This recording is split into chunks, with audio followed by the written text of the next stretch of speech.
Get it.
Thank you for that amazing marching band.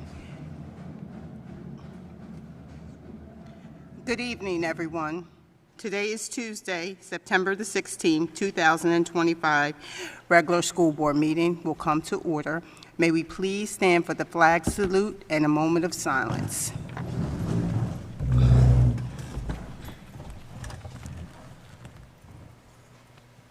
I pledge allegiance to the flag of the United States of America and to the republic for which it stands, one nation, under God, indivisible, with liberty and justice for all.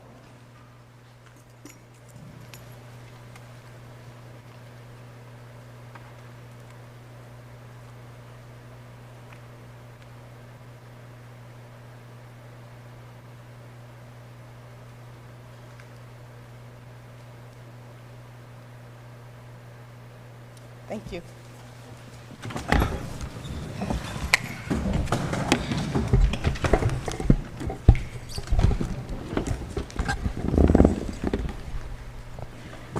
This is to advise those present at this September 16, 2025 regular board workshop action meeting of the Board of Education of the City of Pleasantville and the County of Atlantic that notice was given on January the 9th, 2025 of the revised annual designation of the regular monthly board meetings as required by the provisions of Chapter 231 of the laws of 1975. Notice thereof has been distributed for publication in the press, posted in the administration building, and forwarded to the city clerk of the City of Pleasantville within the time required by said act. Roll call, Ms. White. Ms. Alberto? Mr. Gibson? Present. Ms. Akins? Ms. Mello? Ms. Pepe? Ms. Silver? Ms. Waters? Ms. King? Ms. Roel? Present. Did you call Ms. Silver? Yes. Okay. Oh, and just want to put it on record that Ms. Akins is out due to personal reasons.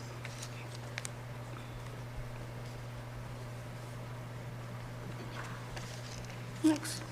1.5, public comments, agenda items only. Can you please come, state your name, be courteous and respectful? Would you?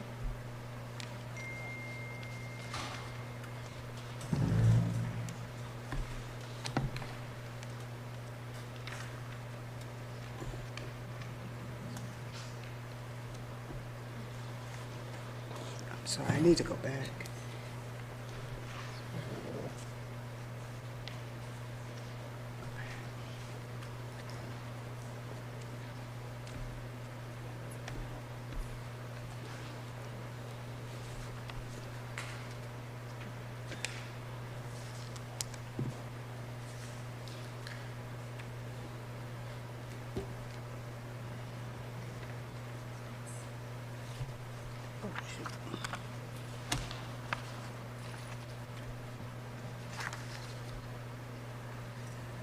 Okay. First, we have Mrs. Williamson, Sharice Williamson, Williams.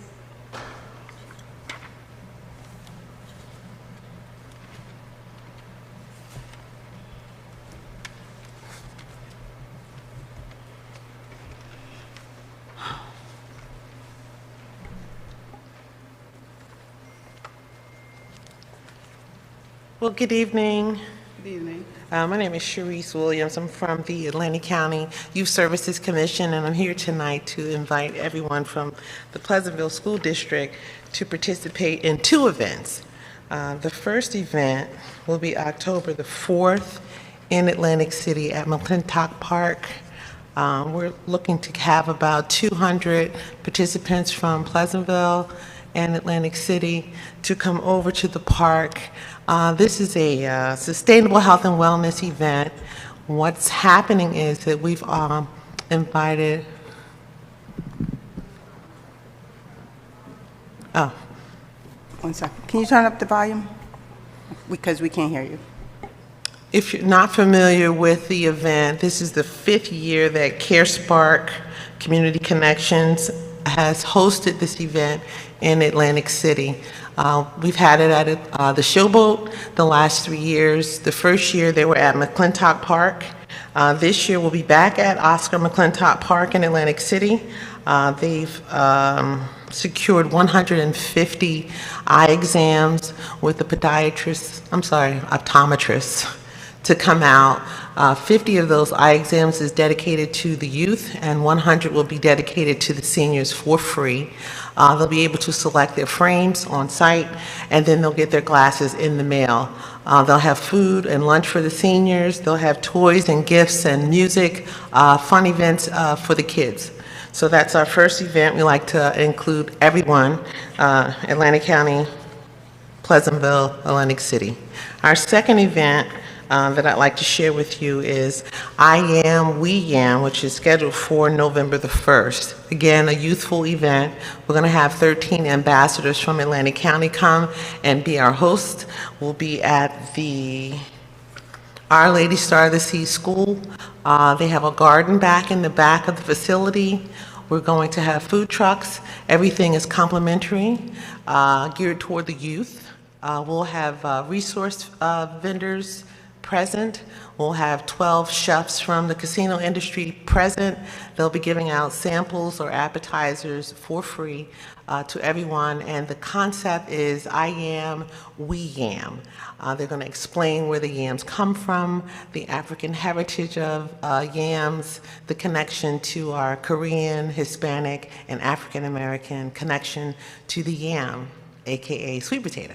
So we, of course, would like to include the youth, and we can't say that our Pleasantville friends and family aren't informed. I have flyers if anybody's interested in attending, and we're going to get that on the radio as soon as possible. And thank you for your time. Hi. Thanks for sharing. Any with us. questions? That was Sorry. too loud. Thank you for joining us. Would you please provide the information and a copy of your flyer? Mr. Anderson, would you raise your hand, please? So would you give him the information, and I'll be sure to follow up. Thank you. You're welcome. Thank you so much. Next we have, is this Greg Phillinton? Is there a Greg, or, I can't understand the writing. Oh, okay. Is there a Greg Freeland in here? Freeland? No? No Greg Freeland? Okay. No one? Okay, next we have Kathy Watson from the PEA. She's the president.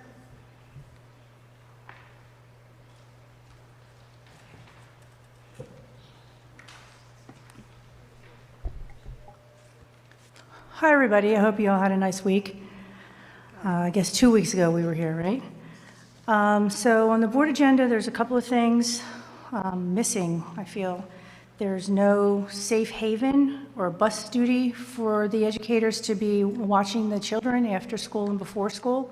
So I'm just wondering who's going to be doing that, because typically we have A2 contracts for educators to make sure that the kids are being, like a safe haven. So I'm just wondering what's going to happen with that. Also, 3.17 was a fresh fruit and vegetables from an outside vendor. It's about $50,000 for the year. This is so loud. I'm just wondering, I hope that we're still using Mazio's, because we've used Mazio's in Northfield for decades. So I hope that we're not, going outside, going someplace else, because we all know Mazio's is the best place to get fresh vegetables and fruit around here. Also, I'm wondering on the agenda where there is provisions for an outside company to come in and clean Leeds Avenue, because I've been told that somebody came in and did maintenance and custodial work at Leeds Avenue, and I don't see anywhere where it's an outside company. I don't see anywhere on the agenda where that was approved. So, I can't really understand you. am I talking too, No, I can't understand you, actually. is it too loud or something? Yeah, because it is weird. It sounds really weird. We can't understand you. I'm sorry. Yeah, it's coming at me. Yeah, because I can't really understand Do you bits wanna and turn pieces it? of what you're saying. Do you want me to come up there? Should I use my teacher voice? Is that better? Try to get through it for me, please. Thanks. All right, so the first thing I want to know is, on the agenda, I don't see anywhere for a safe haven or bus duty. Are we starting the 3 minutes over again? Yeah, that's fine. Yeah, it's not a problem. I don't see anywhere on there where there's a safe haven to take care of the kids before and after school. We've always had that. So who's watching the children before school, bus duty when they're coming off the bus and getting back on the bus? There's none for the middle school. There's like 1,000 kids there. And then elementary, pre-K, who's watching the babies after school? That's a big deal, because, we care about our kids. So we don't see that. I also don't see, I'm wondering about 3.17, the fresh fruit. It says fresh fruit and vegetables initiative from outside vendor. It's about $50,000 for the year. It's usually Mazio's in Northfield. I'm just hoping it doesn't say the vendor. We've always used Mazzio's in Northfield. We all know, we all shop there. That's the best place to get fruit, fresh fruit and vegetables. They have the best around. I'm just hoping that's who we're still using. And then the other thing I don't see on the agenda is I was told that a company came in to Leeds Avenue and cleaned up, like did custodial work and maintenance work. And I'm wondering where that is on the agenda, where the board has approved that outsourcing of custodial and maintenance work, because I didn't see that on there, and I've been told by several people that an outside company came in and did work in the building. So also, I would like to see more custodians being hired, security being hired, special ed teachers need to be hired. We have so many rooms that we need special ed teachers, so many rooms that we're not servicing our special ed, our most vulnerable population. And then a room in the high school, teacher's lounge, the only working bathrooms in the second floor for the educators. Again, there's 100 teachers in that building. The second floor building doesn't have working bathrooms. And the room we did use was the teacher's lounge that was taken away, and they put ELL students in there, which takes away our bathrooms in our teacher's lounge, but also does a disservice to our ELL students, because there's no telephone in the room for the teacher, there's no computer in there for the teacher, there's no whiteboard in there, she can't write anything on the wall, there's no Promethean board. So I'm just wondering, why would you do that? It doesn't really make any sense to put somebody in there and then take all that away, which further makes all the educators, makes their lives a lot more difficult, because now you have 2 minutes to run down the stairs and run back up the stairs to take care of your business. And those of us who can't run up and down the stairs, it's a little difficult. So that's all. Those are my questions. Thank you. Thanks. Mazzio, we are keeping Mazzio's, right? Yes, for the first fresh fruit and vegetable program, we use Mazzio and we use Ambrosio, so we use two vendors. Great, Yes. thank you. Okay. And Dr. Martinez, you can address the other situations, please. Sure. Good evening, board members and Ms. Watson. A couple things. Thank you for sharing your concerns on behalf of the PEA. Just to be clear, that the many special ed vacancies are actually 3 in the district that are identified as special education. Our talent and development department is working diligently to recruit and retain highly qualified personnel. In terms of the teacher's lounge, we absolutely want teachers not only to have access to the restrooms, but to have resources and materials. Just to be clear, that the access to teachers at the high school, the notification was given that they could use the bathroom in A210 until the bathrooms are fixed in the upstairs teacher's lounge.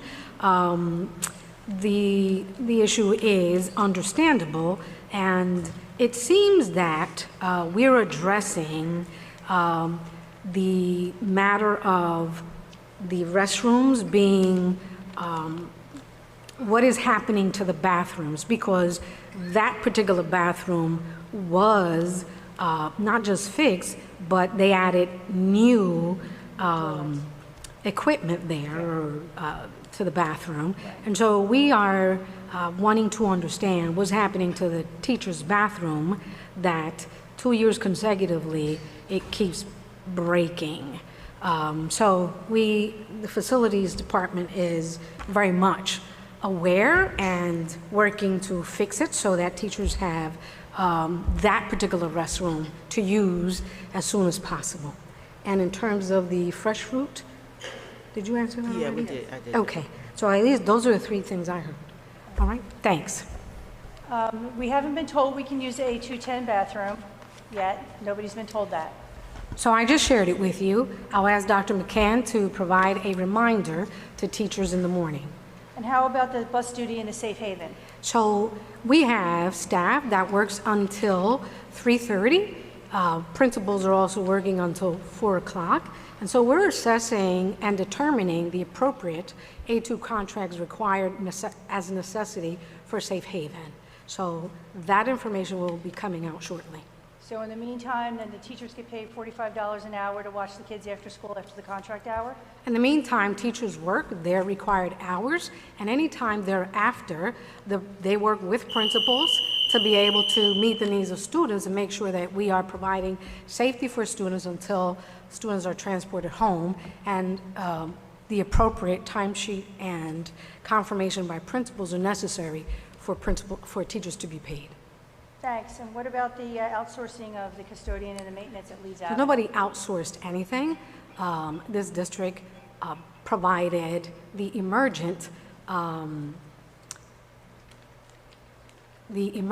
necessary services that were required to ensure that we had a smooth opening with the appropriate resources for ensuring a safe and conducive and clean environment at Leeds. And the information is provided to the board for their approval. Okay. Thank you very much. You're welcome. And we're still waiting for a liaison committee meeting between all of us so that we can go over a lot of things instead of doing it here, on YouTube. So, Ms. Watson. Yes, ma'am. I've met once already with the PEA, and we'll be meeting 2 other times as contractually required. I think it's once So a we'll be month. talking about it, right? I think it's once a month with the liaison committee. So the contract says 3 times a year, but I'll look forward to talking with you. Thanks. Thank you, Ms. Watson. Thank you. Next, we have Danielle from the PEA. She's the vice president of the professionals.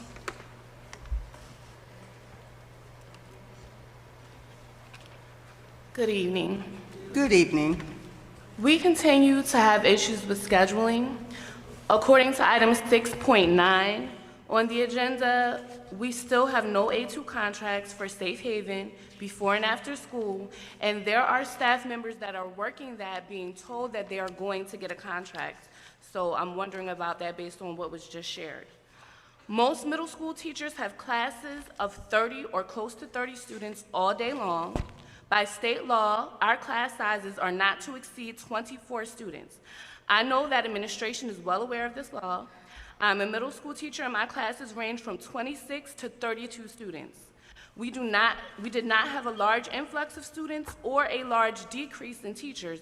What happened was, when the schedules were created over the summer and not published so that we could make sure there were no issues, the way they structured the classes caused almost all of the academic classes to be too large and not in compliance with the law.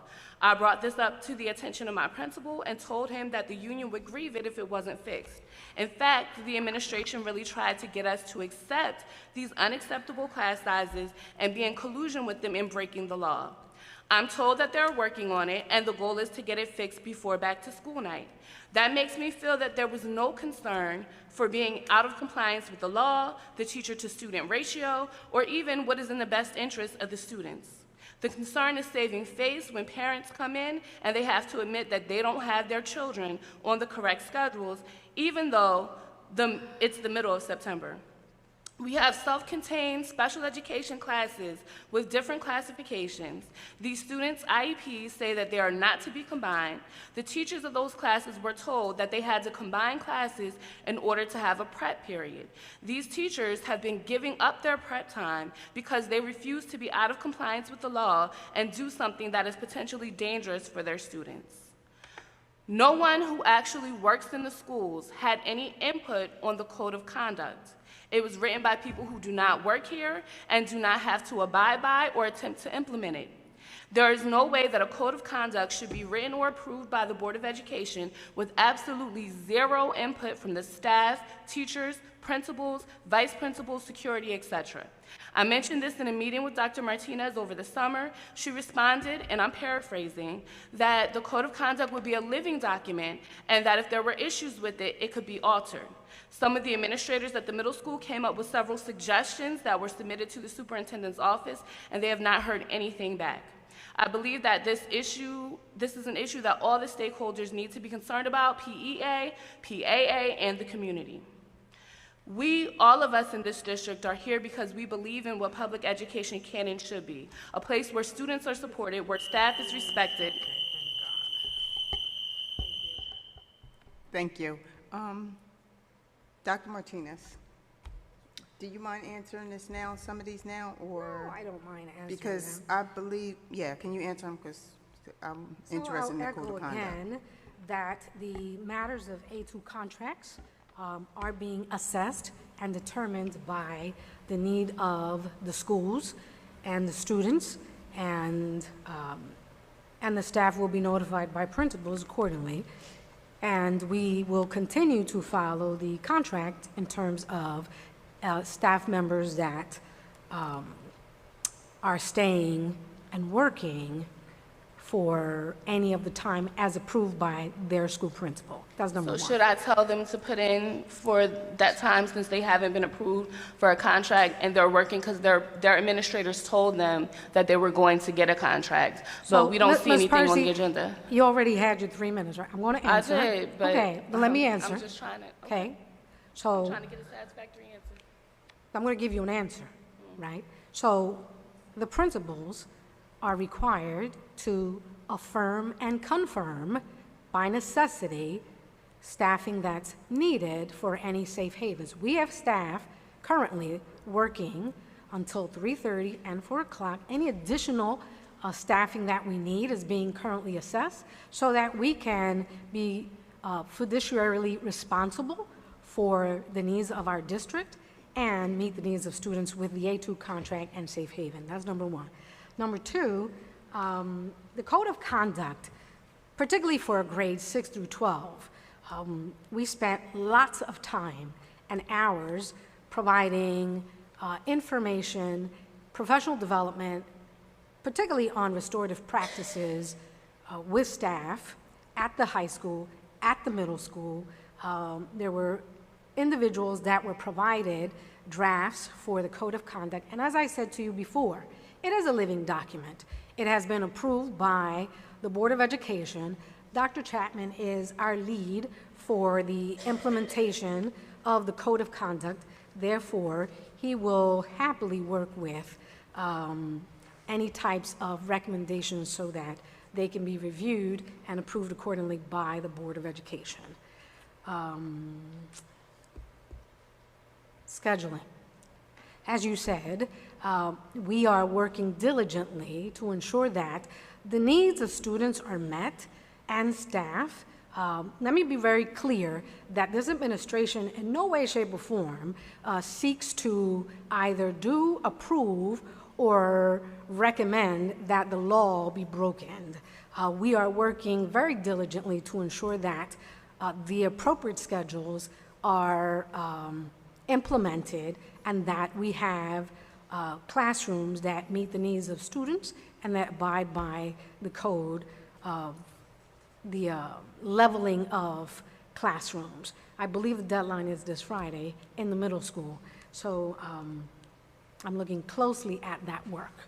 And as we move forward, we'll make sure that we learn from this school year with the middle school so that we can advance and excel in scheduling.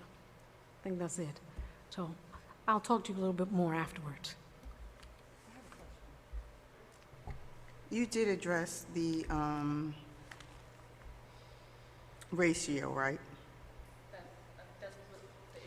So we're leveling classes to ensure that there's appropriate ratio for scheduling. So where we are oversized in some classes, we are leveling this week to make sure that we're no longer over size in class size in any classroom. Okay, just update us, that's all. Okay, great. Next, we have Rhonda Moore McQueen. She's the PEA UP support.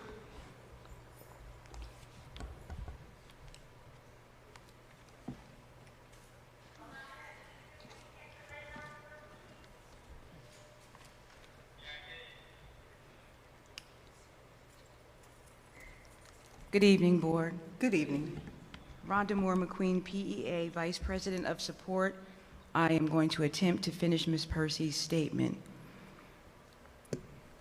We, all of us in the district, are here because we believe in what public education can and should be. A place where students are supported, where staff is respected, where the rules and policies are not merely words, but lived in daily practice. But right now, many of us feel frustrated, depleted, undervalued, and sidelined. We are expected to meet every deadline, but often under conditions that make highly quality work nearly impossible.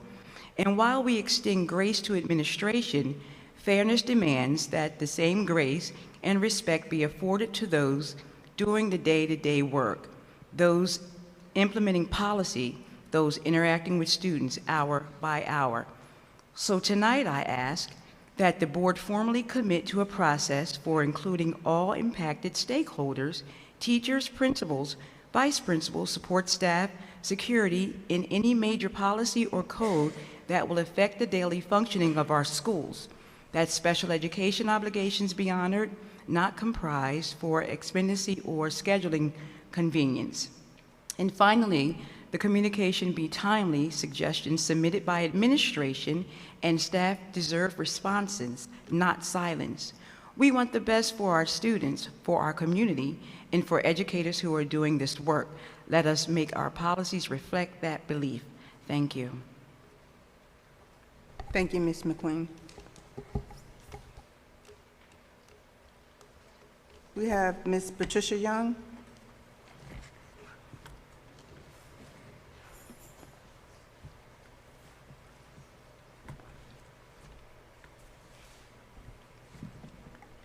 Good evening. Can you hear me?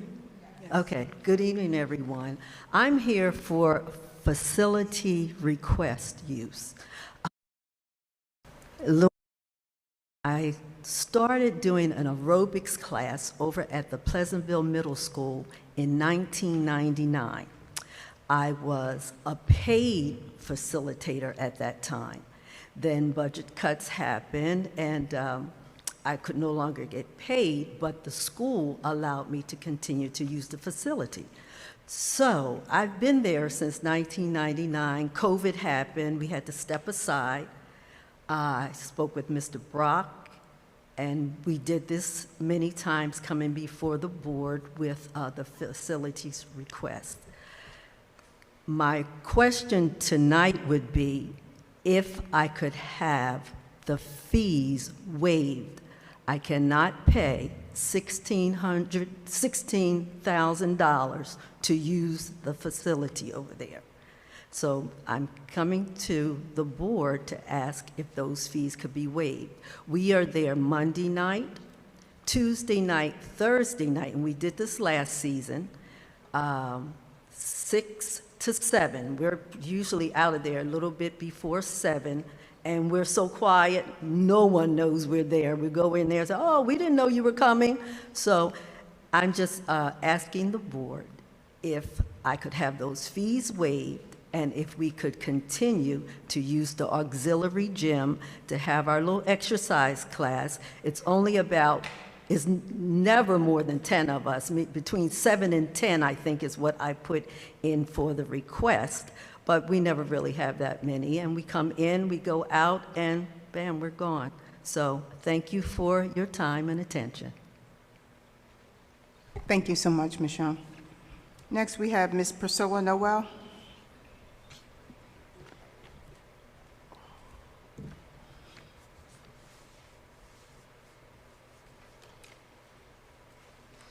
Good evening, everyone. Good evening. I wanted to thank the board for coming on time. I appreciate that. In the past, it's been frustrating.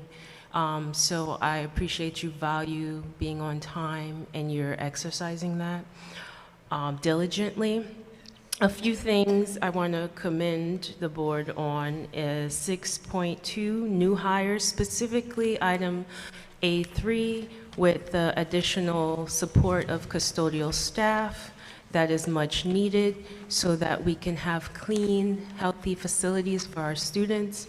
Items 6.3 6.9, I do have a concern with, though, as far as the item L4, the CARE program. It's dated to start September 29th, and going forward, it probably is nothing that could be done to this year, but going forward, can we critically analyze the start date of this program because it is utilized and needed by all stakeholders within the community? The Atlantic Care program has already started for the younger students, and as a parent of multiple age students in the district, it would be helpful if at least the CARE program starts in alignment with the Atlantic Care program so that it alleviates a burden on the parents.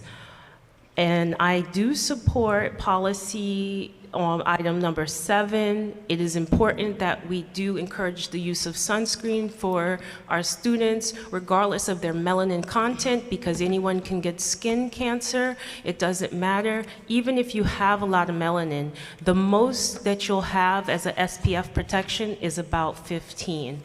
Right.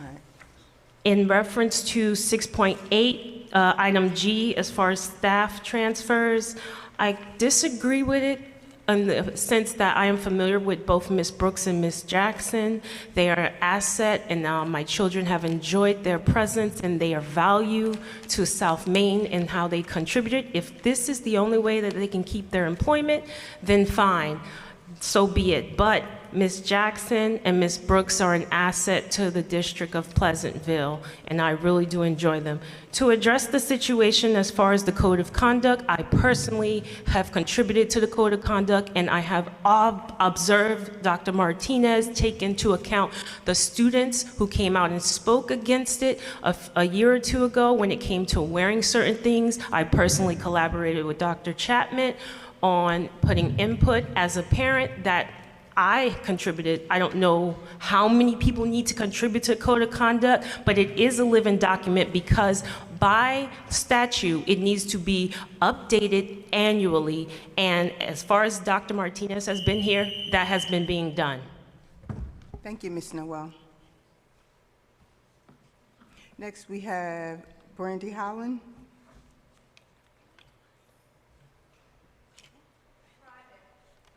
Oh, okay, I'm sorry. All right. So we're good. So that's it. All right. I just need to go back, board, we skipped 1.4, the vision statement. So I want to go back to 1.4, our vision statement that we're going to be putting on the board agenda now. Can you read? Yeah. Vision statement.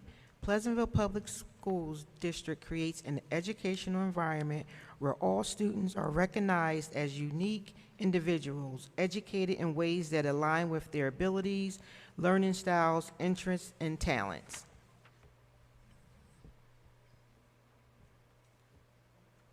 Next, we have the superintendent's report by Dr. Marilyn Martinez. 1.7.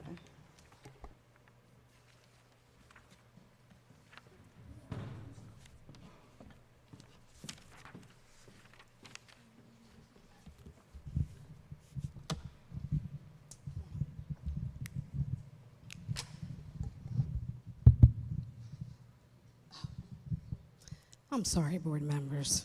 A little bit of exercise today because you don't want to miss this PowerPoint. Let me see if I can. Let me see if I can fix it.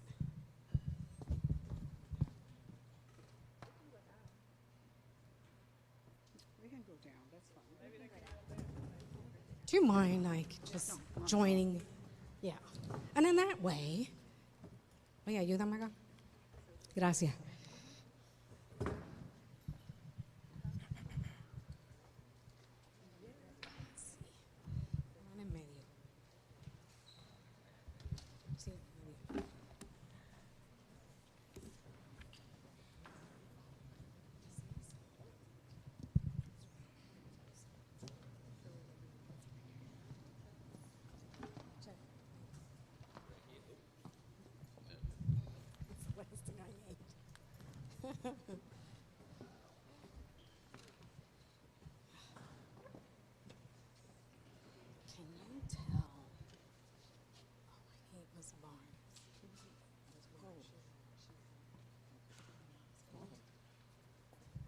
All right.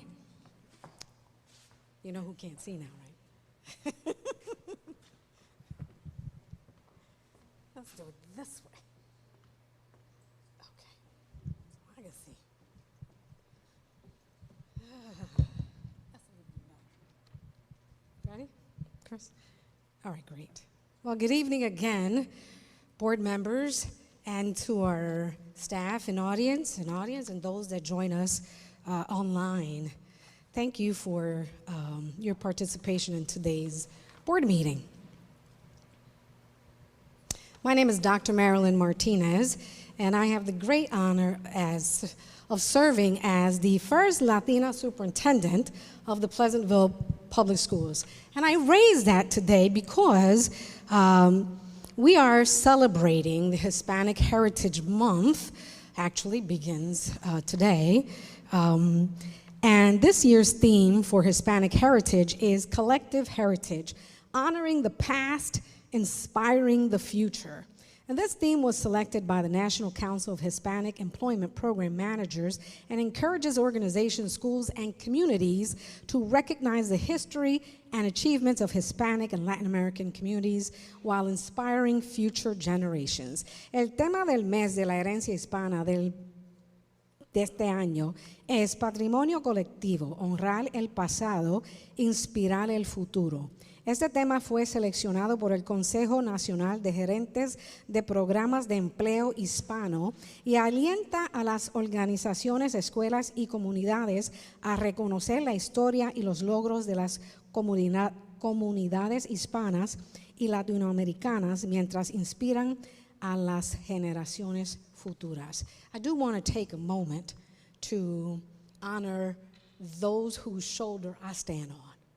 And I honor my mother, my grandmothers, the men in my family, my uncles who have served in various wars for this country, including mi tío Roberto, who's served in World War II.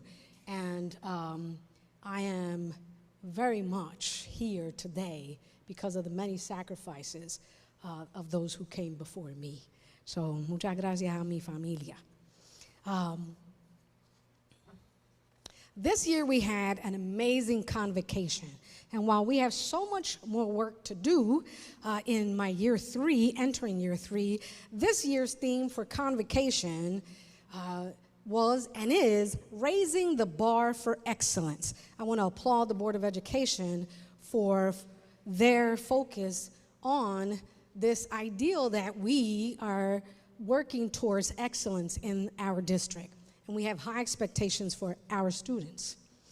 As such, we are moving forward in a mission that is about raising attendance and eradicating chronic absenteeism in our schools. I have the great pleasure of working with many great team members, and one of our team members who is leading this particular task force on eradicating chronic absenteeism is Dr. LaPel Chapman. I've asked him to please present to the Board of Education and the public our plan and direction for this district initiative. Thank you.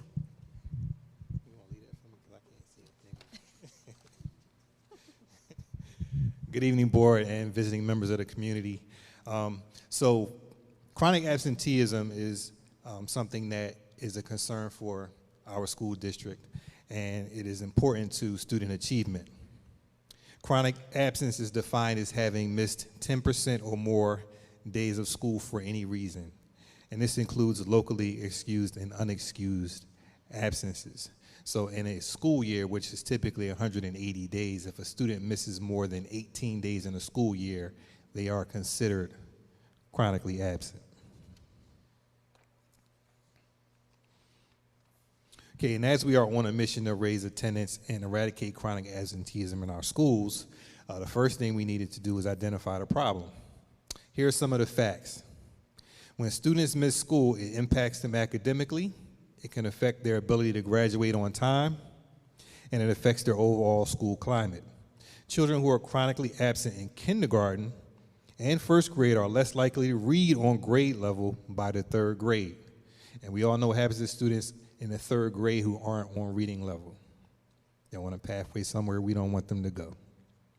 Students who drop out of school are less likely to succeed in a career. In fact, a high school graduate makes on average over a lifetime $1 million more than a student who dropped out. Schools attendance data is sent to the state and federal reporting agencies and can affect our budgets, funded programs, and staffing. And the most important thing is the impact on student outcomes. So I've had an opportunity to do some data analysis through our student information system and look at attendance over the past few years. And for the 2024-25 school year, these are the chronic absenteeism rates for our district and schools. So for the district total, it is 36.39%. At the high school is 56.62, North Main 45.89, middle school 34.59, South Main 31.13, Washington Avenue 22.86. But we do have a plan to address those concerns. So again, we have identified the problem and the barriers, which for students often can be health-related. Check, check. Trauma, disengagement, work responsibilities. Some school-related concerns are school climate, instruction, relationships, and discipline practices. Some concerns for students and their attendance to school as it relates to the community is sometimes safety and access to resources. Families are also being provided resources via support from our district, parent partnership, and communication coordinator to address concerns with transportation, unstable housing, and lack of communication with school. Additionally, we have outlined communication strategies to educate and inform parents in the importance of school attendance and establish protocols for informing parents when a child begins to show a pattern of absences. We will also review school policies to ensure that they support improved school attendance. And so the 2025-26 school year district goal is to reduce the district's chronic absenteeism rate by 5%, which our target is roughly 600 students.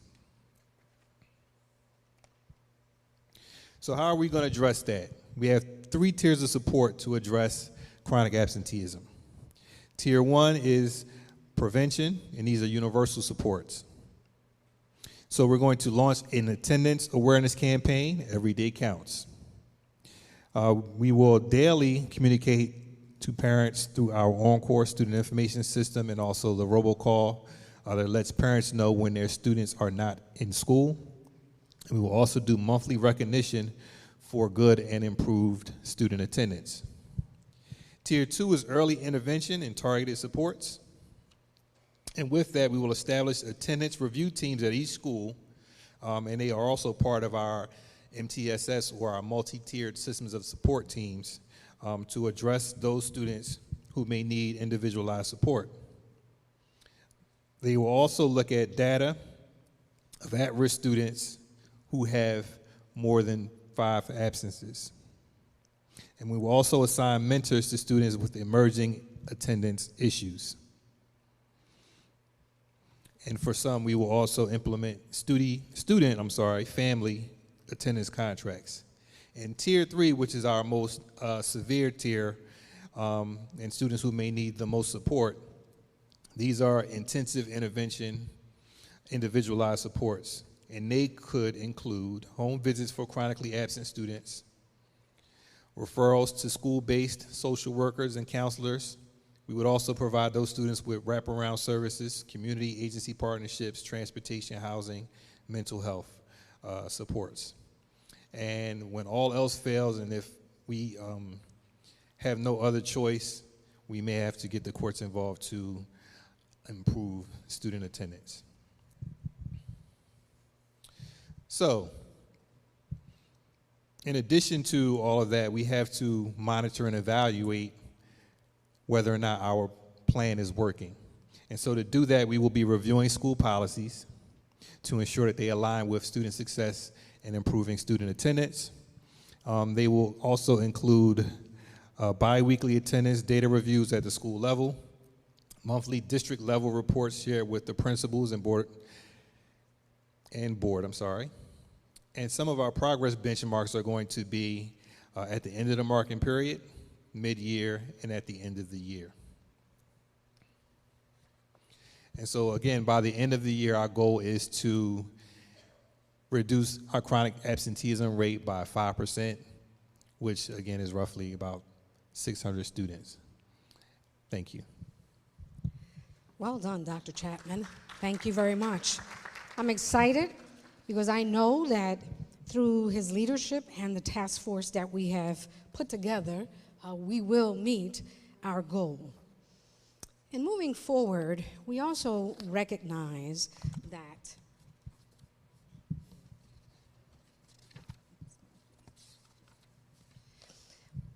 our district joins the New Jersey Youth Suicide Prevention Advisory Council and others in helping to address the needs and services related to youth suicide, reporting, prevention, and intervention.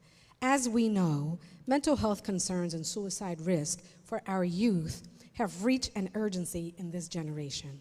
We are sharing resources with our families and the community for anyone who can benefit from this important information. Nuestro distrito se une al Consejo Asesor para la Prevención del Suicidio Juvenil de Nueva Jersey y a otras entidades para ayudar a abordar las necesidades y los servicios relacionados con la denuncia, la prevención y la intervención del suicidio juvenil.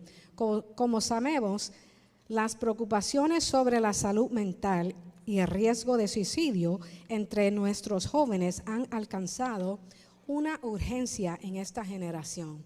Estamos compartiendo recursos con nuestras familias y la comunidad para quienes puedan beneficiarse de esta importante información. We have listed resources there that will be available on the website to the public and to our families. We'll be sharing this information so that those who need it can have it.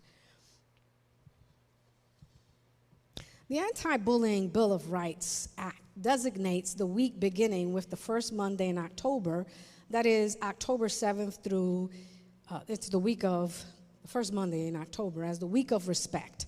The Week of Respect provides our school program with an opportunity to recognize the importance of social and emotional learning while placing emphasis on age-appropriate instruction that focuses on the prevention of harassment, intimidation, and bullying. To observe this week, our district will complete the HIB self-assessment to be submitted to the New Jersey Department of Education by October 31st of this year, as well as the Statement of Assurance upon board approval in the October meeting. You might recognize some faces there. Welcome to this year's new school leaders. In the middle school, we are starting this school year participating with statewide health survey. But before I go on with that, I'd like to mention that our new school principal, who is the first Latino middle school principal in Pleasantville, is Mr. Ramon Santiago Jr. And along with him, you'll see his amazing secretarial staff, because behind every great school are everyday heroes. So thank you to them for their support. And alongside, I'm excited to recognize Miss Felicia Bush, new principal at Leeds Avenue Elementary School, homegrown leadership who is raising the bar for excellence. I want to thank both of these new leaders, and also want to share that in the middle school, we are participating in the New Jersey statewide health survey for 7th and 8th graders on supportive environments and other protective factors.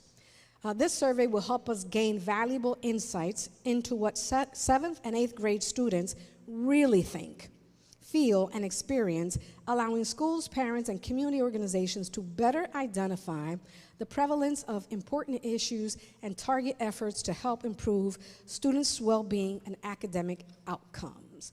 And this picture is a great representation of how we establish a new tradition this year in getting our schools ready, our high school and middle school ready for school. And what you see is we invited students, both in the middle and high school, to come before the start of the new school year to retrieve their Chromebooks and their student IDs. And it was truly an amazing sight. I do want to thank our staff who really helped to execute this initiative with success. Thank you to the school leaders, to technology, to deans, to teachers, everyone that participated, to security. It was a job well done. And it's a tradition that we've established and that we plan to continue. On the first day of school, it was an amazing day. I also want to recognize our teachers, our paraprofessionals, our security officers, our custodian, all of our departments, secretarial staff, everyone working together to welcome our youth and our children. It was a tremendous day, first day of learning. I also want to recognize our high school highlights.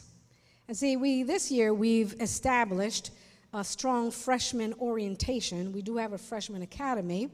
There were 75 parents in attendance. Yeah, you can clap some more. Yes. At the high school, we had all students start the first day of school with schedules. We had, again, our IDs and Chromebooks distributed. We had grade level meetings, and this year, thanks to our Board of Education approving this program, as a matter of fact, we have 11 new electives at the high school, including our JAG program, which is Jobs for America's Graduates. And we are aiming to ensure that this program, which is designed to help at-risk students develop leadership skills, career readiness, and academic support, we want our students to succeed after high school. This is a program through the New Jersey Chamber of Commerce Foundation, which provides mentoring, skills training, and career counseling to prepare young people for post-secondary education and stable employment, according to Jobs for America's Graduates. I met already with I met the new teacher, and we're off to a great start. Once again, I just want to share with the board and the public, we have an amazing free district swim lesson program, which the purpose is to really increase water safety education and swimming proficiency with teaching water survival skills. Our focus is to ensure that our district families, that they learn life survival skills in our pool, and our focus is grades K through 8th grade. Last year, a little bit of data and information, we offered the program for 15 days. The lesson spots that were open were 450. This was during the summer. So we had 450 students sign up. That means 100% of the opening spots were filled with a wait list of 94 students that were wanting to learn to swim. So we had a total of 123 swimmers enrolled, and we had 98 families participating. I just wanted to, I want to publicly thank, again, the swimming instructors, Mr. Petrov, Mr. Brinkley Ward, and Ms. Fimple Pachon, and our aquatics coordinator, Ms. Fimple Pachon, and our athletic director, Mr. Zacharias, who have done an amazing job at really ensuring that this initiative is successful and that it continues. So for this school year, we're going to have a district-wide lesson program beginning September 29th through November 20th. That's our first cycle, focused on water survival swim lessons, offering it to grades for students in grades 1 through 5th grade on Mondays through Thursday. And we have a format called New Tiny Splashers, providing caregiver participation for pre-K through kindergarten students. So we're starting young. We want our kids to learn how to swim.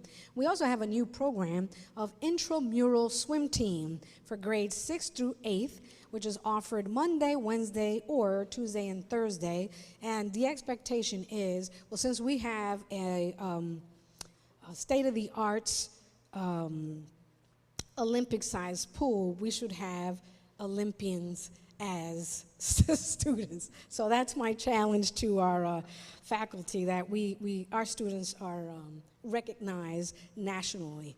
So they're up for the challenge. And so this is how the public can scan for pool activities as well. So that'll be on the website. And as many of you have seen, I want to thank the municipality for their drone. Did a great job just showcasing our brand new football field. Once again, thank you to the Board of Education for their approval for this amazing project and support to the high school. And notice that the quote is, "In the classroom, on the field, we are building excellence from the ground up." So we are aiming to raise the bar for excellence in everything that we do. First one first. So I just want to share with you a couple just videos of what is happening in the high school this year as new initiatives. First one, please.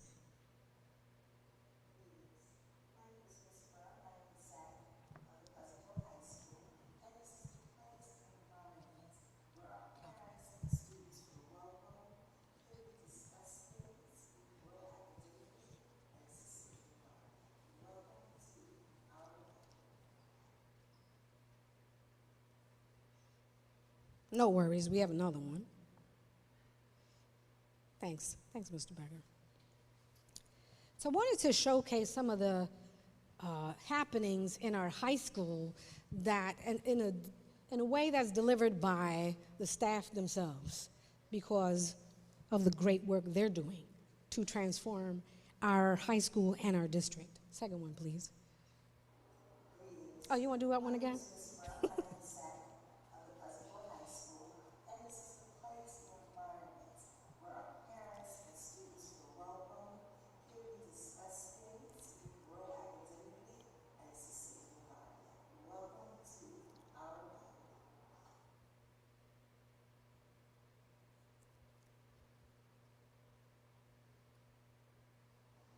Welcome to our new general and choir room. We are so excited to have such a big, beautiful space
I do want to recognize the excellent staff that we have that are solutions-oriented and focused on raising the bar for excellence, demonstrating that Pleasantville Public Schools is indeed one of the greatest schools in the state of New Jersey.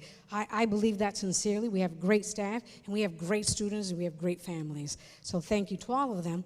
And for where's Miss Priscilla Noah? Are you still here? Great. Well, listen, this next presentation, you asked, we're delivering. Please, Mr. Vernon Beard, would you please join me? He is the director of the Pleasantville Public Schools 21st Century Care After School Program. Mr. Beard has been with the district since 2005. He just looks great, serving in various capacities such as special education teacher, paraprofessional, in addition to serving as high school assistant football and assistant basketball coach. It is my pleasure to have Mr. Beard and Mr. Anderson on my team and doing this work that has not only been successful, but it has been recognized by the state of New Jersey. So thank you very much for all of the work that you are doing on behalf of students and families. He's going to share with you a little bit more of what we're offering this school year, and we took note, Ms. Noel.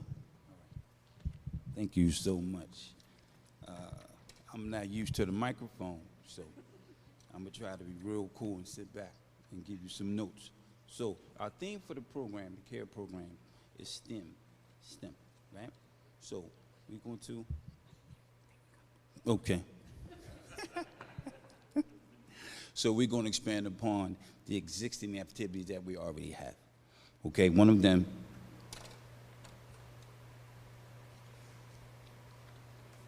is the microscopes, telescopes, 3D printer. We're going to collaborate along with the Pleasantville High School with the activity part with the esports. We have a lot of middle schoolers who are, they call them gamers. You know, they don't do regulatory sports, but they like the games and they're very smart. So we want to collaborate and institute that as well.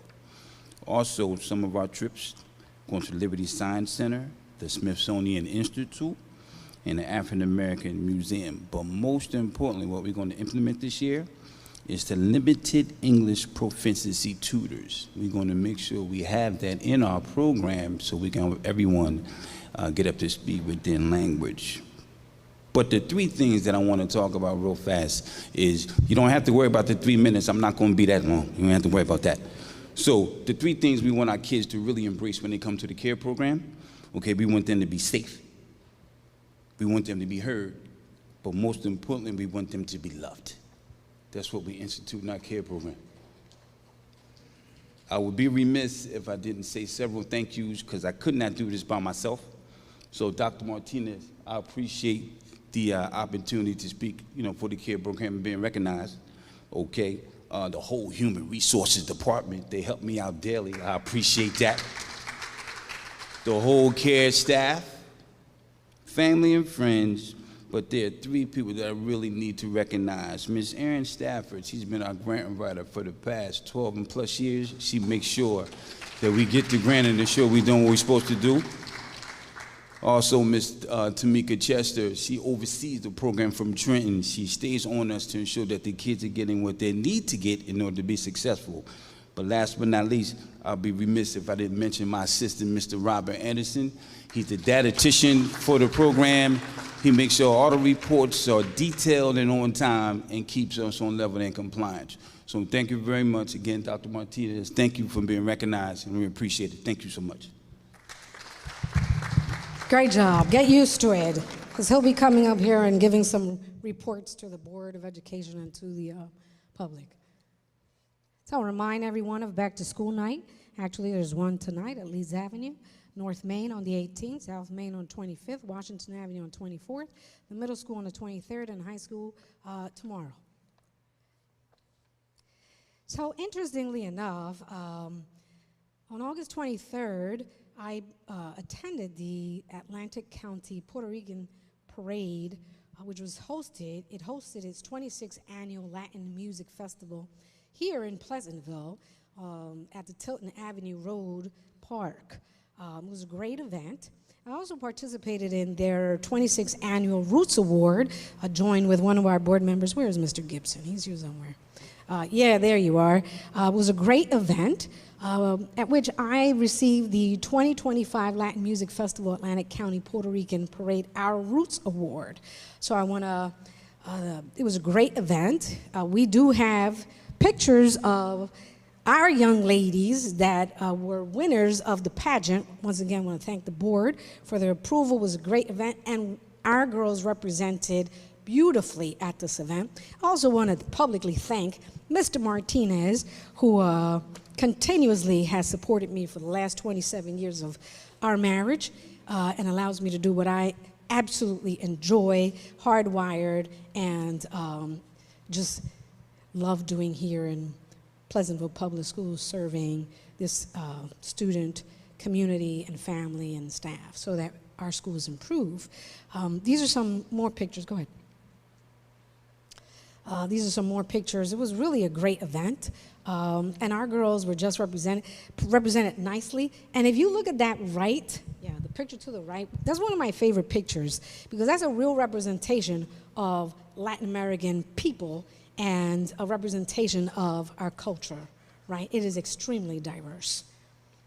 I also want to share that during the months of July and August, all summer school students in K to 5th grades received a book bag or tote with a grade level reading book and merch giveaways. Students attending summer school at the middle and high school also received merch pouches and giveaways.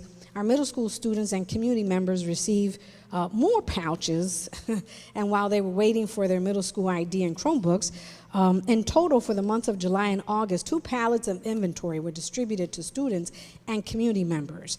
In July and August, the Pleasantville Public Schools was represented at the grand opening of the Lakes Bay Unity Park right here in Pleasantville, National Night Out in the Pleasantville Community Resource Fair, at the Latin American Music Festival, and the Family Success Center Education and Career Resource Day. I want to thank Ms. Arison, who is doing a fine job and hit the ground running in working to build partnerships with our community. I plan to do some face-to-face and door-to-door partnership greetings myself in the days and weeks to come. Next, and we're almost done, thank you. I'm so excited about this next piece. The New Jersey legislation requires that every district includes in their curriculum of all elementary and secondary school students instruction that infuses into all courses on the United States the centuries of accomplishments by African Americans in the building in our schools and development of America, including but not limited to the areas of industry, military, government, and the professions, local communities, math, science, medicine, and space, architecture and the arts, social institutions and culture, and other aspects of life in America. What I'm excited about also is that this year in the high school, we are intentionally ensuring that Latin American studies and that the Amistad curriculum, African American studies, is implemented in our high school, and that students are afforded the opportunity of participating in these courses and learning about their history, as well as others' history within the context of achievement and success and the many contributions that African Americans have contributed not only to this great country but to the world around. Also, this year, in collaboration with the New Jersey Amistad Commission, I am proud to announce that for the first time this year, the Afro-Latino History Day contest is being hosted right here in Pleasantville Public School District. The New Jersey Amistad Commission invites educators to register students in grades 4 through 12 to showcase their historical thinking, research, and presentation skills through projects highlighting the contributions of Afro-Latino Americans to U.S. history. And that's right, it's happening right here in Pleasantville Public Schools, where we are welcoming other students from across the state. So I welcome the board and others to join us. It's great stuff. And then equally as important, if not more, we are having 3 dates of parent community meetings for strategic planning.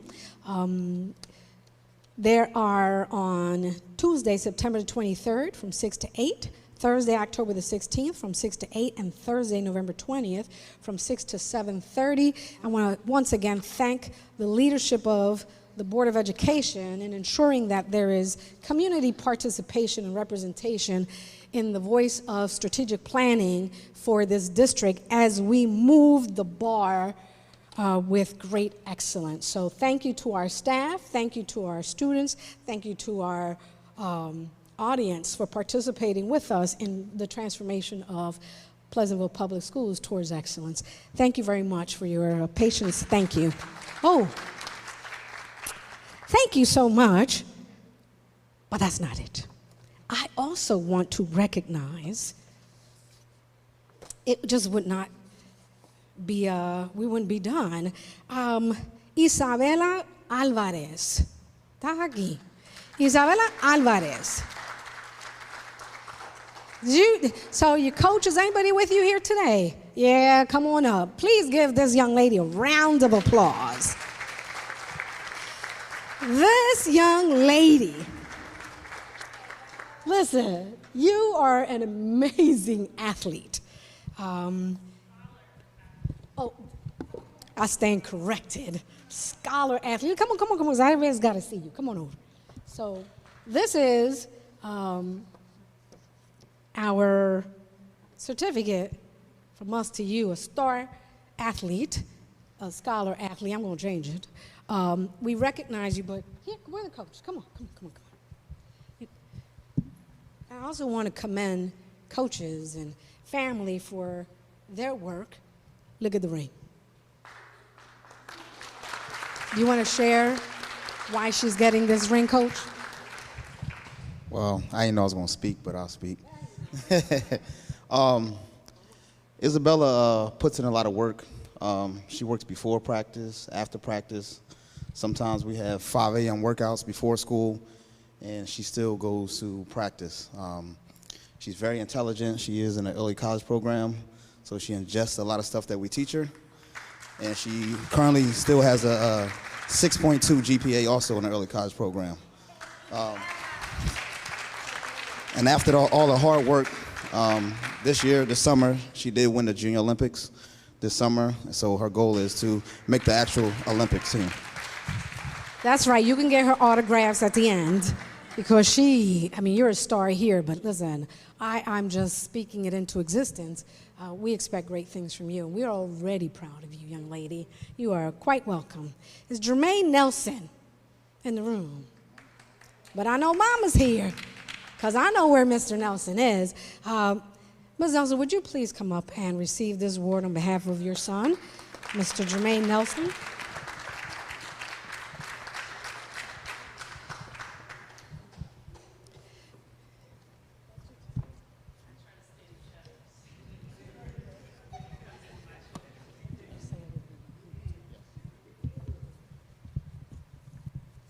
Okay, you can't wear the ring, though. This is on behalf of Jermaine Nelson, an all-star scholar, athlete, and he is in college right now. Is that correct? Clemson University. Let's give it up for Mr. Nelson. But wait a minute. Mama's saying he's majoring in engineering. And once again, we are proud of our students. We have high expectations. We have great youth. Please put your hands together and clap for our students. Look at this ring. Yeah.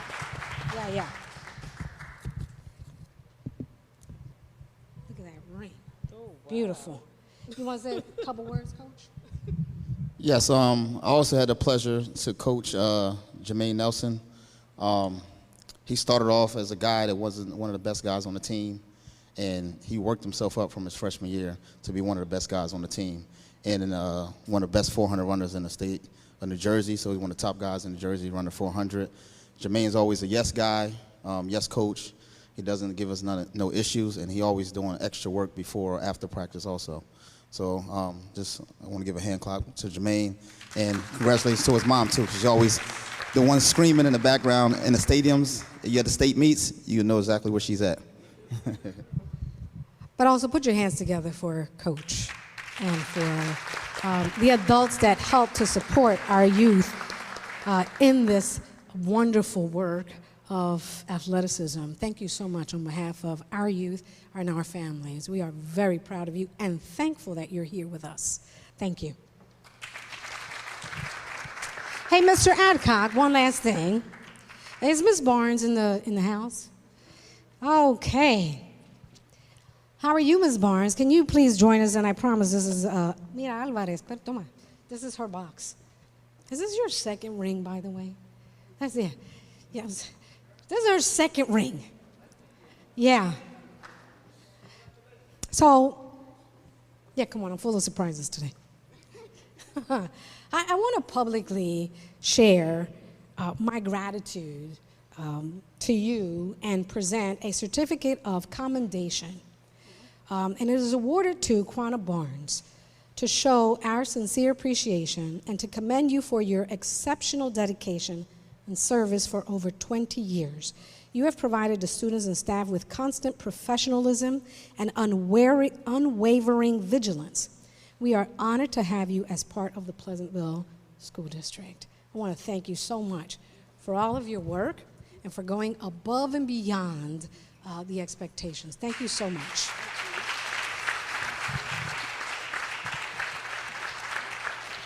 All right, board, now I'm really done. Thanks so much for this report. Oh, Ms. Barnes, I forgot one thing. Here, this is for you. Thank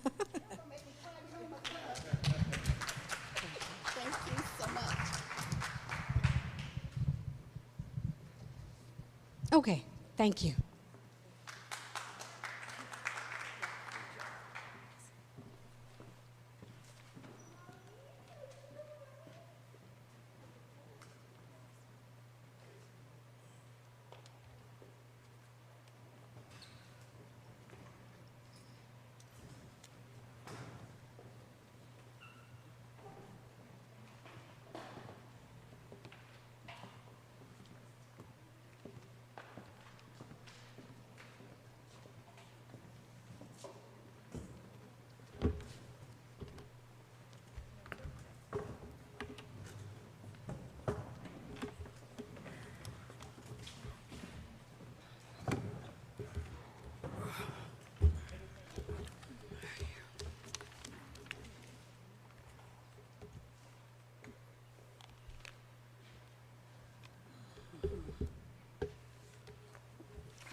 Are there any questions in regards to the superintendent's report?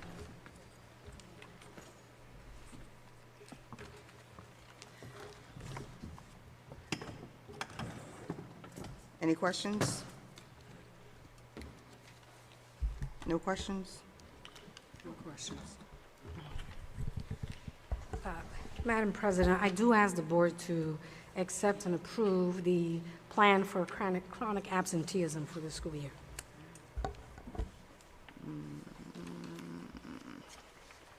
First, we gotta approve the superintendent's report first. Okay. Oh, no questions with that? No questions. Okay. I just have one question.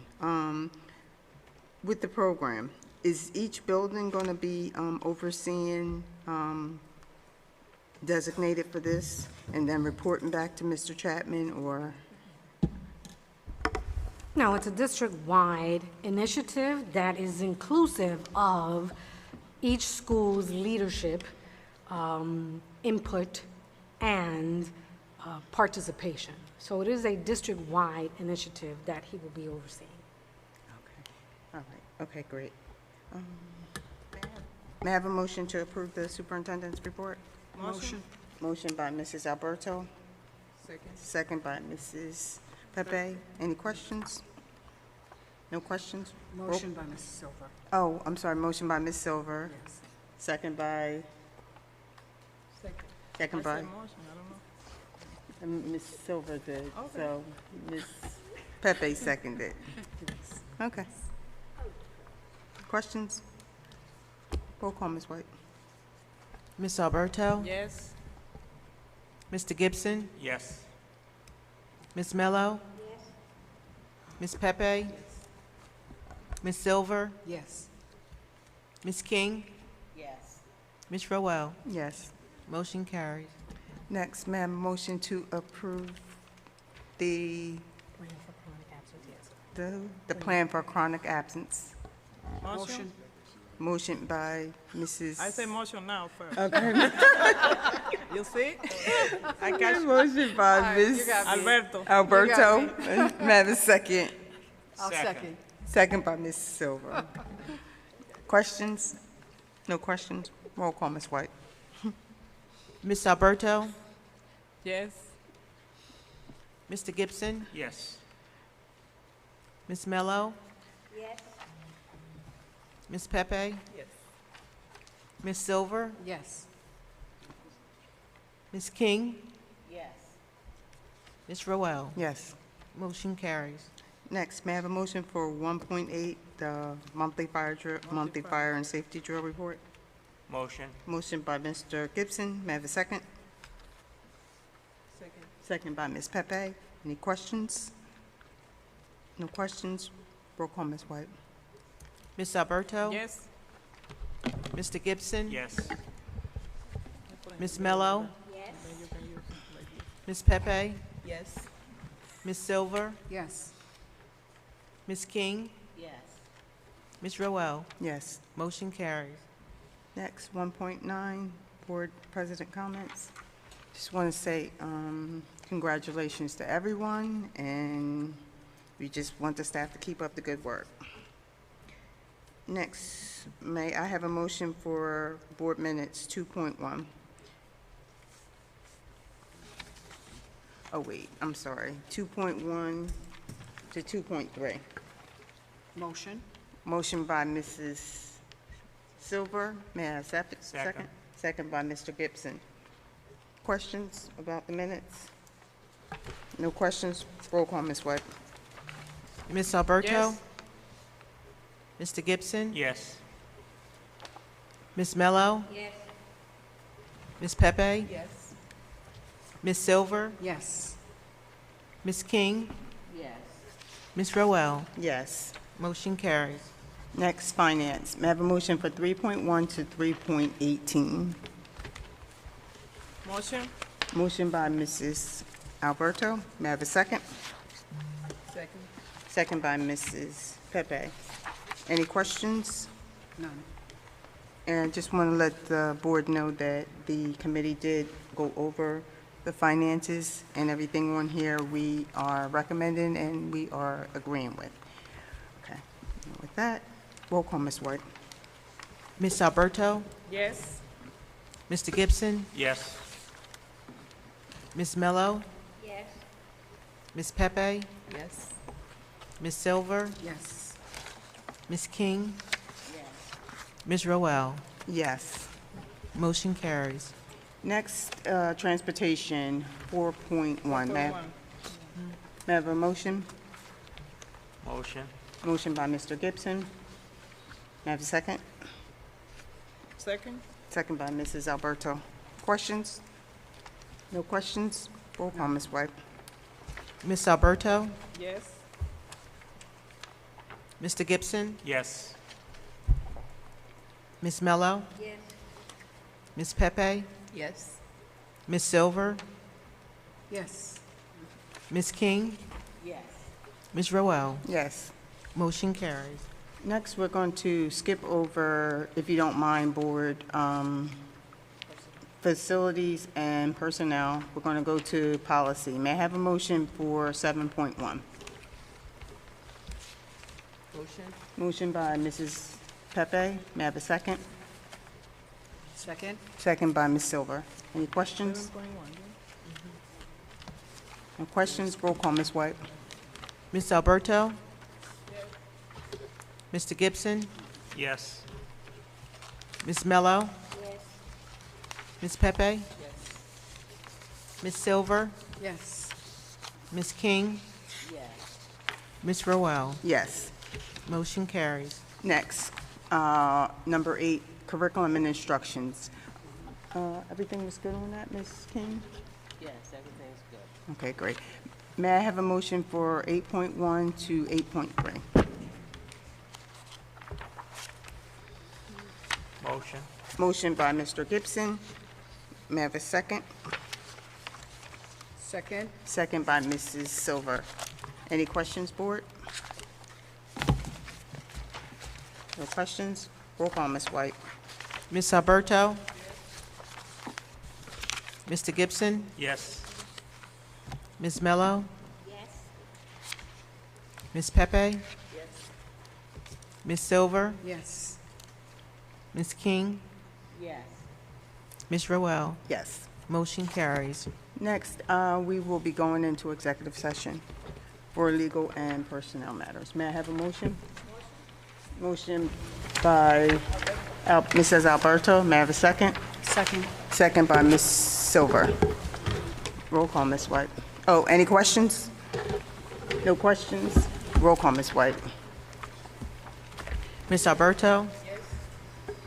Mr. Gibson? Yes. Ms. Mello? Ms. Pepe?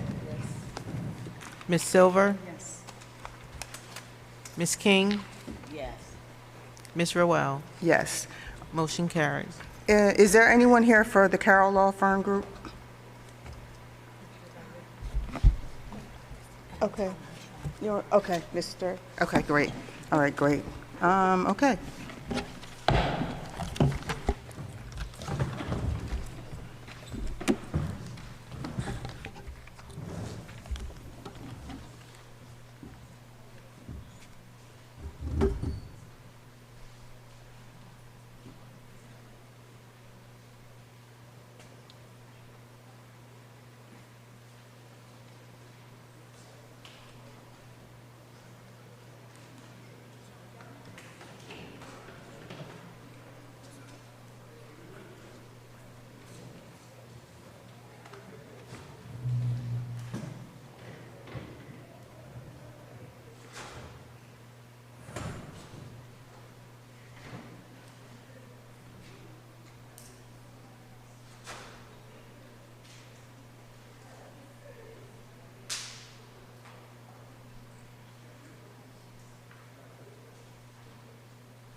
I just noticed that the screen was blank and it came back up and I heard the dance.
No questions.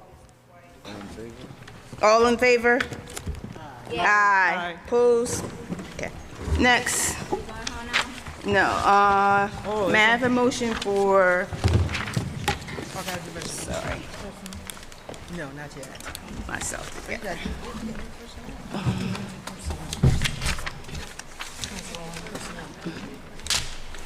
May I have a motion for human resources, 6.1 to 6.10? President Rowell, if the board would amend page 21 of 40L number 4,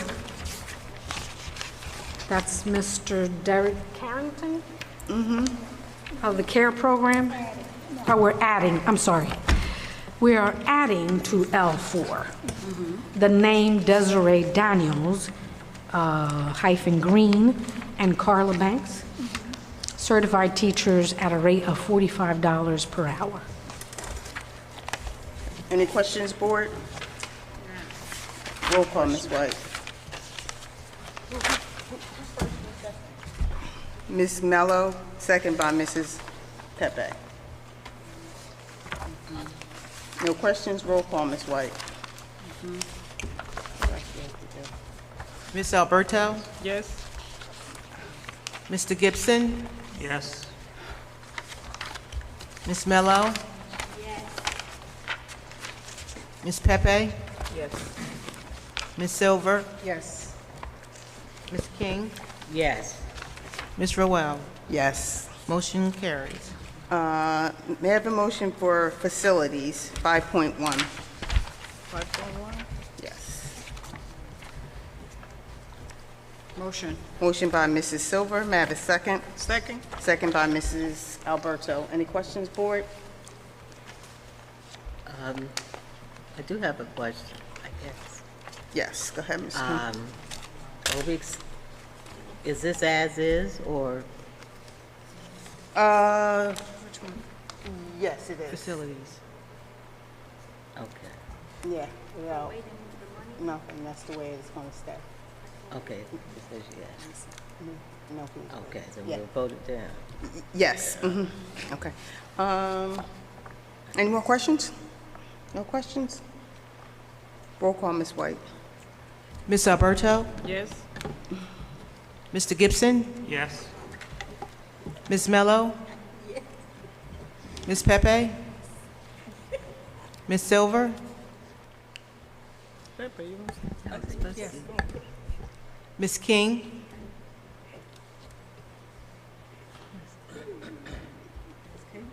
Yes, that's what we voted on. Ms. Rowell? Yes. Motion carries. Next, I need to go back and, to finance. I need to change my vote for 3.9.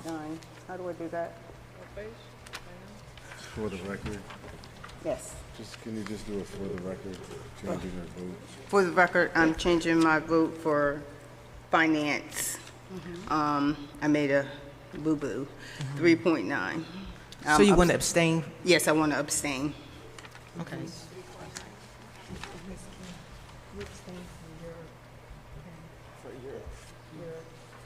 Oh, my, yeah, oh, okay.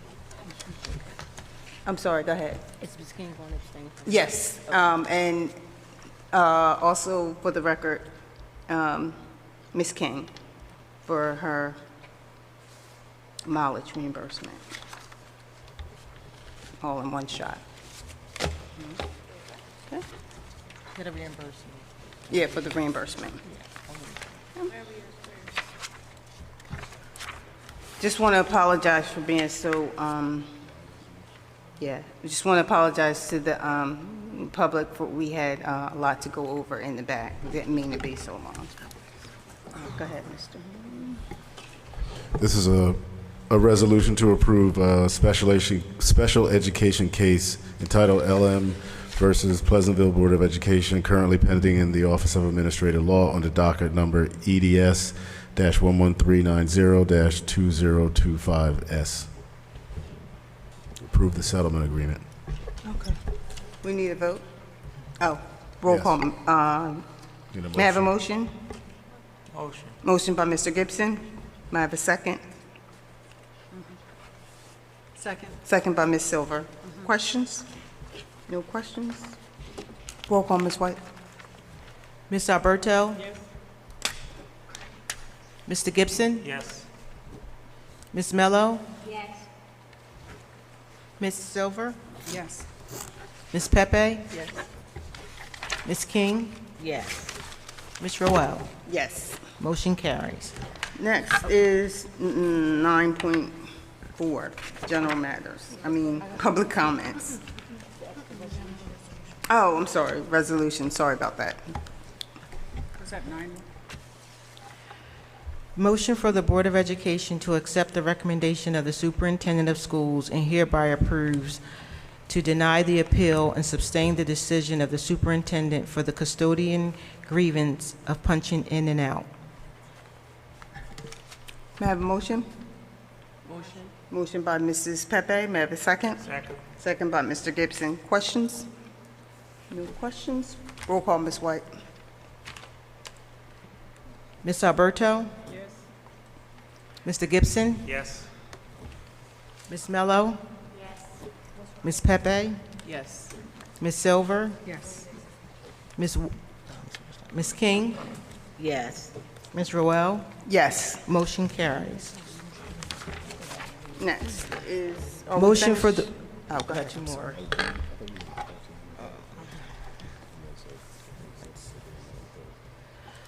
Motion for the Board of Education to accept the recommendation of the Superintendent of Schools and hereby approves the organizational chart for the 2025-2026 school year. May I have a motion? Motion. Motion by Mr. Gibson. I have a second by Mrs. Alberto. Any questions, Board? No questions? None. Roll call, Ms. White. Ms. Alberto? Yes. Mr. Gibson? Yes. Ms. Mello? Yes. Ms. Pepe? Yes.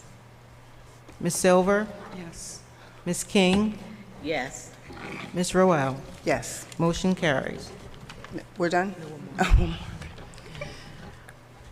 Motion for the Board of Education to accept the recommendation of the Superintendent of Schools and hereby approves the job description of administrator, principal, student accountability, and assessment. Can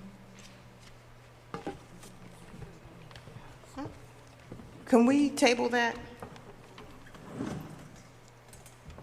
Can we table that? The last resolution. I'm sorry, say that one more time? This one I just read? No, I need to look at that again, if you don't mind. I'm sorry. You showed me, but I didn't get a chance to really look at it.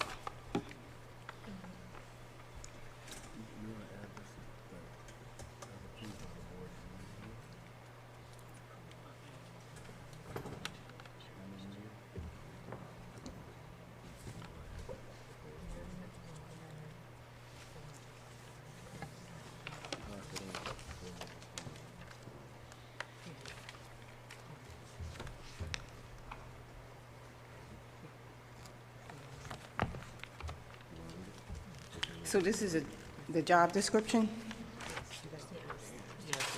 Job description? Yep. Oh.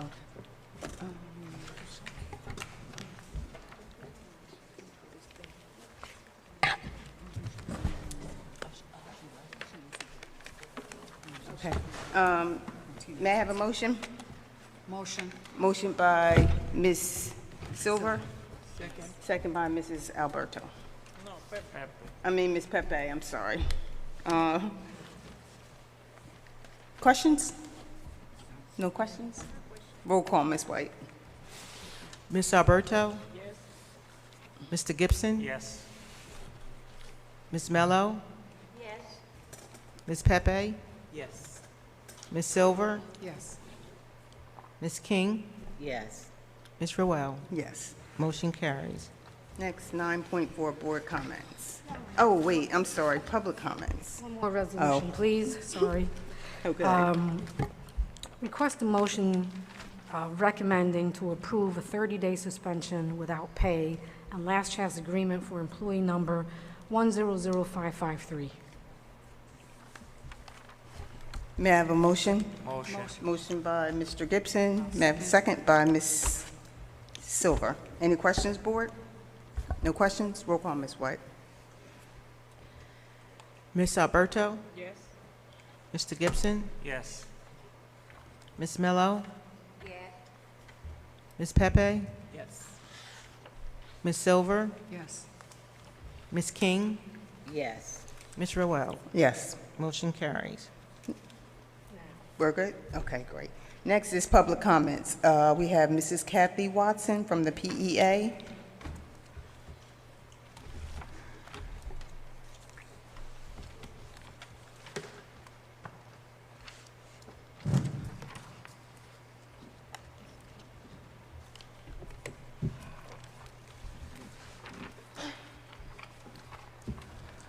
Hi.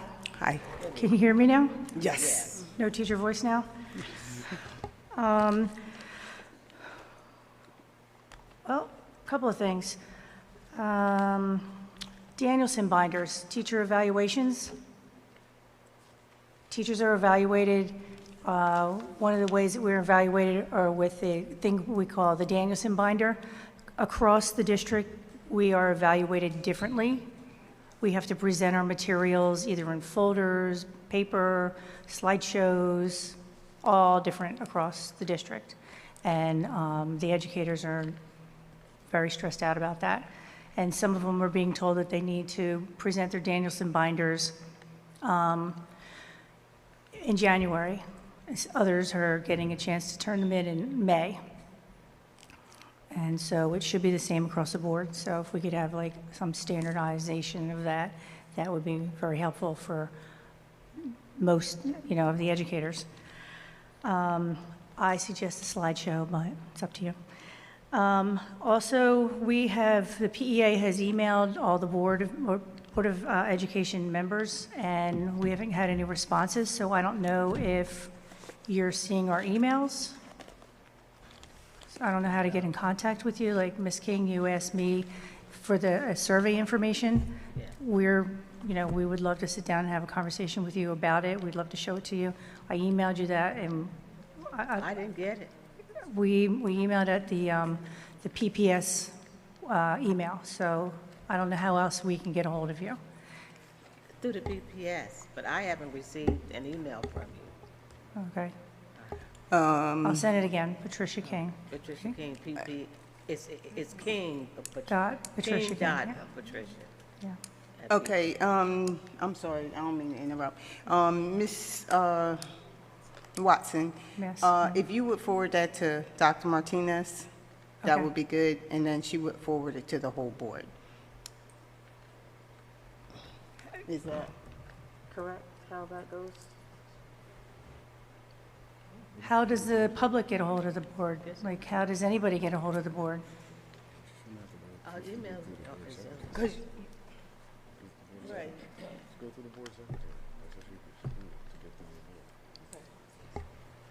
There's a process, and I'm just making sure that I give you the correct information. Mr. Hamlin? If there's a request for information from the board specifically, then it should go through the board secretary. Okay. So nobody can email the board directly? The procedure should be to contact the board secretary so that the board secretary can disseminate information to the board members as a whole. Okay. So like the liaison notes that we had and we sent, you were not able to read them because we sent them directly to you and not to somebody else? That's my suggestion, to send it to the board secretary, so at least you know that the board secretary has the information and can provide it to the board members. Right, Ms. Because they're Watson, saying they didn't get it, so. who knows? the liaison notes are to be sent to the superintendent. I sent them they were sent to the PEA for review, and then the report is sent to the board. But you're talking about other information. That information is to go to the board secretary, as per the general counsel. And our liaison notes, we would like for the board to see as well, They will. They, like ours that we take. correct. That's correct. But how do we get them to the board? So as I shared at our meeting, you provide your notes. Those notes are then placed into a report. I have no problem adding them to the report as a separate attachment, and it goes to the board. That's simple. So we send them to Ms. Diaz, who will send them as is to the board. With my report that includes the notes, your notes, and the notes that are taken by the And your administration. notes and our notes will go together, and they both will be sent to... I compile a report, and I will add the attachment of the PEA notes. Okay. Okay? Yeah, we can make a report also, so we can send notes and a report. I didn't ask you to make a report. So the superintendent makes a report and will include your notes.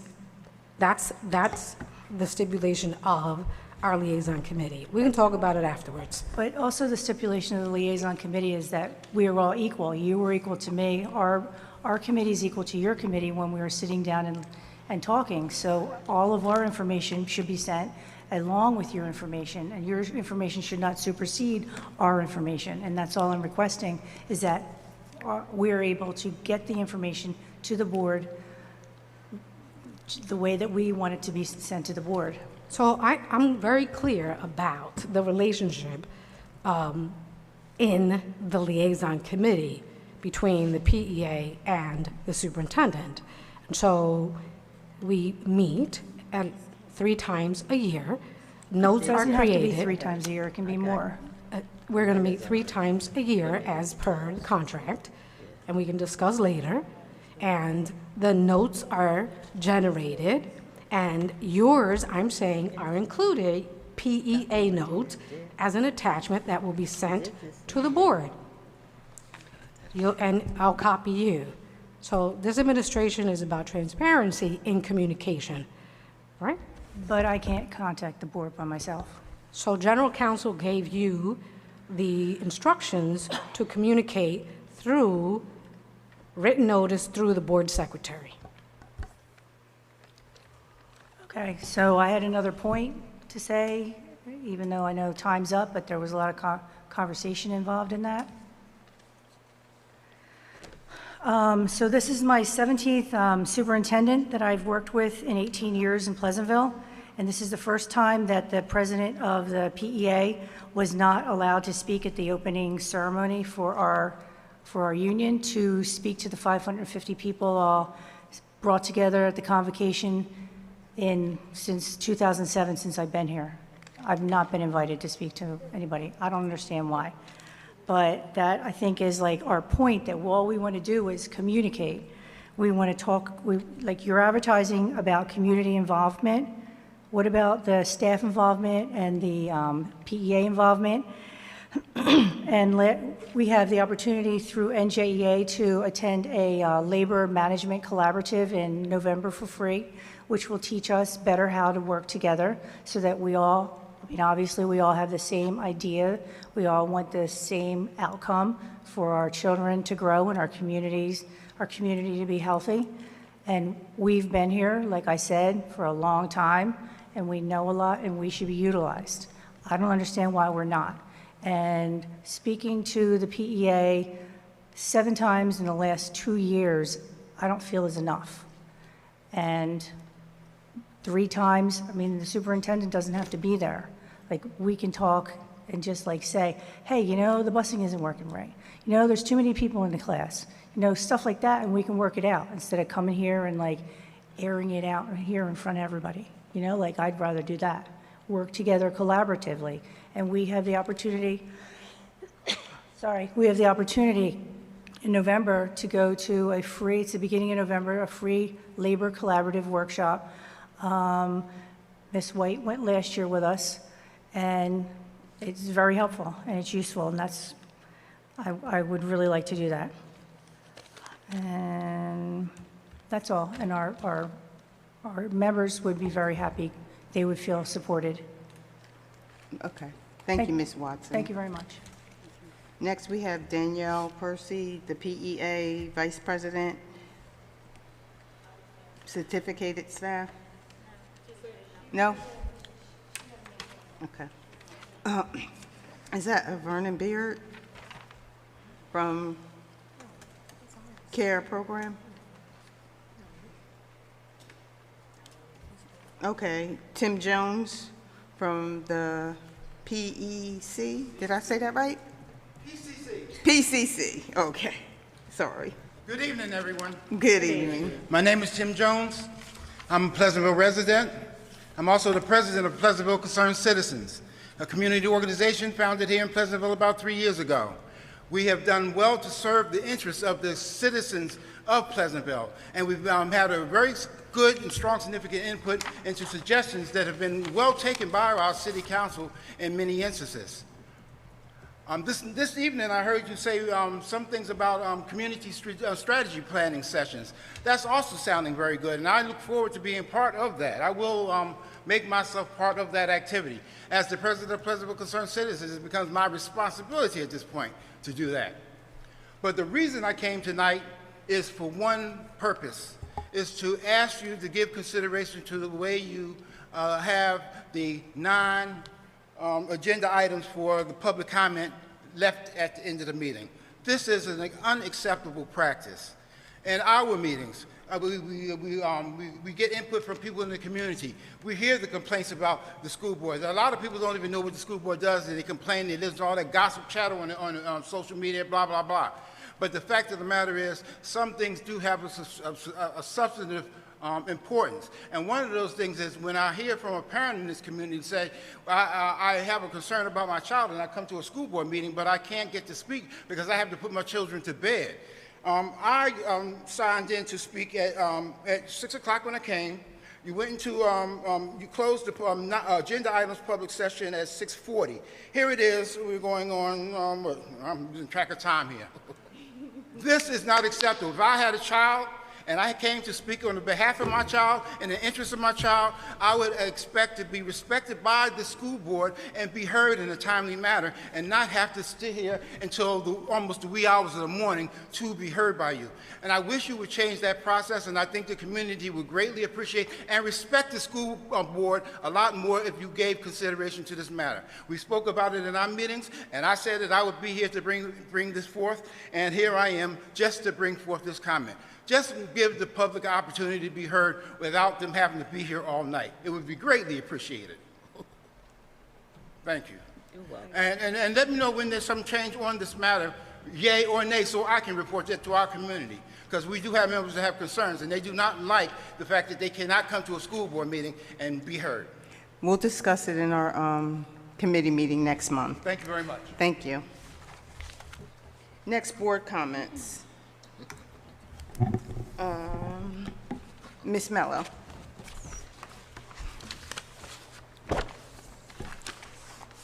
Good evening. I usually don't talk, but tonight I'm going to say thank you to the superintendent. Excellent job. I'll be working through the school and I see so many changes. Thank you everybody for coming in and have a good night. Thank you, Ms. Mello. Ms. Silver. Thank everyone for coming out. And I'd like to say, when I pulled up tonight, I was absolutely impressed. The building looks exquisite. I see the lawn is being taken care of.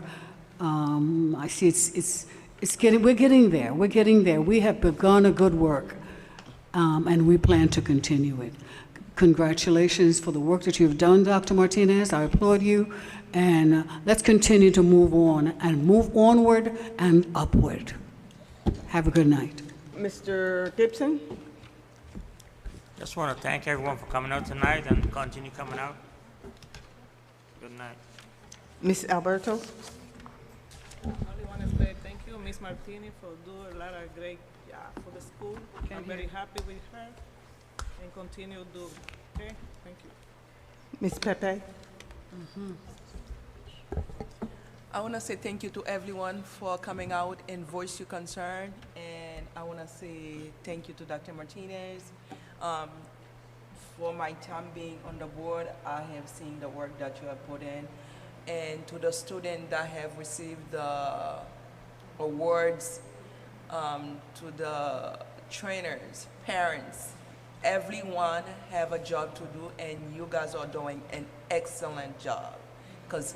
Because of that, that's why Dr. Martinez was being able to present the plaque and the wing and everything. Without the parents and the trainer, Dr. Martinez would not be able to do her part. So thank you to the parents, thank you to the trainer, and thank you, Dr. Martinez, for recognize the hard work that being done.